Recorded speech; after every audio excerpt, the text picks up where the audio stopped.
While getting water, I accidentally discovered that the old vase was filled with a roll of cash. What was even more magical was that, like a treasure chest, the money kept increasing as I poured it out. Suddenly, I remembered that this was something I had bought from a poor old lady. But desire overcame reason, and to keep my roommate from finding out, I quickly stuffed the wet bills back into the vase, forcing myself to stay calm as I held it and snuck back to my room. I then used a hairdryer to dry the money. After a moment of hesitation, I switched to full-on spending mode. I got expensive diamond chips on my nails, bought luxury handbags, and even put a diamond collar on my pet dog. But after all the spending, I felt uneasy. I eventually decided to return the money and the items. The next morning, I went to the old lady's house, but she refused to open the door. I think I bought this from you at the yard sale. You did. And I also told you there's no refund, so what are you doing here? No, Goodbye.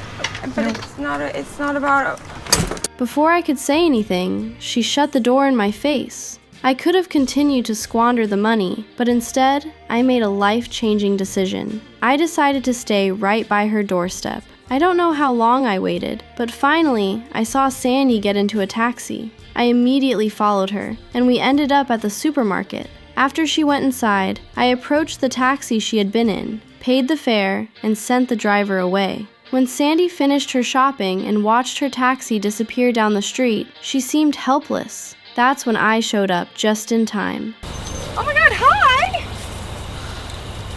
Do you remember me? I was the one who bought the thermos from you?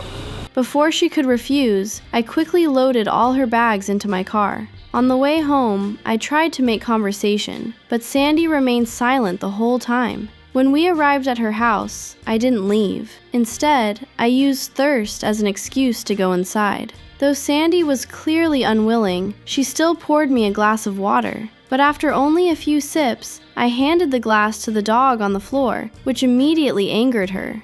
What are you doing? That dog's drinking out of my glass. Completely clean.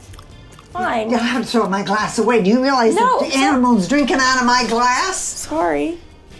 That's sickening. And you're drinking out of it?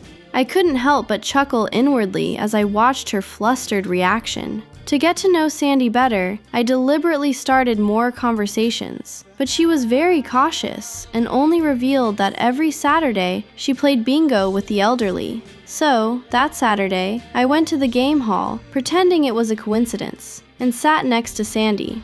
Hi. During the game,